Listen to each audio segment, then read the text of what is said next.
Isang dekada na po ang arbitral ruling na pumabor sa Pilipinas at nagpawalang bisa sa 9-dash line claim ng China sa South China Sea. Desisyong hindi man kinikilala ng China ay legal naman sa mata ng mga kaalyado ng Pilipinas. At para po ipagdiwang yan ngayong araw, sabay-sabay na nagpatunog ng sirena ang mga barko sa iba't ibang bahagi ng bansa. Nakatutok si Bea Pinlac. Nagmistulang koro sa karagatan ng Pilipinas ang daan-daang barkong sabay-sabay nagpatunog ng sirena. Paggunita yan sa ika-10 anibersaryo ng makasaysayang 2016 Arbitral Award na nagpawalang bisa sa 9-dash line ng China sa South China Sea. 10 Longhorns, it symbolizes the 10th anniversary of the Arbitral Ruling Award. The message is very clear, is upholding the maritime law. Nakiisa riyan ng Philippine Navy.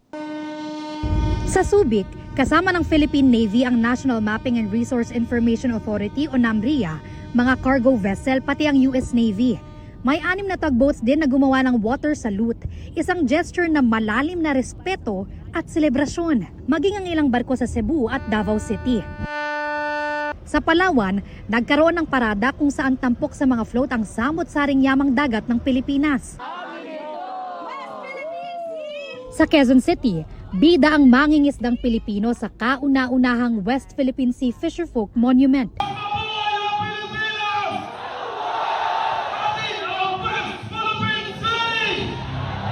Hindi naman nagpatinag sa malakas na ulan ang mga nakiisa sa National Peace Walk na taas na upang winagayway ang watawat ng Pilipinas.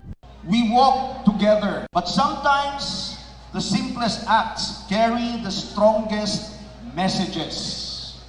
Thousands of footsteps, one direction, one purpose. Sa Parañaque, nagdaos ng misa sa puntod ni dating Pangulong Noynoy Aquino.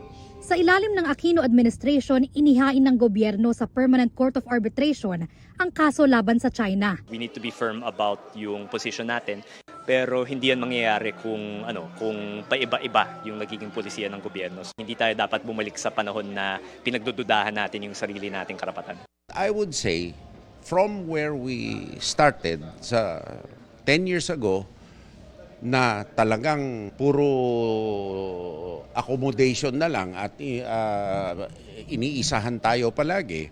Ngayon, tinatatag na natin ang ating kakayahan, pangalagaan ang ating karagatan.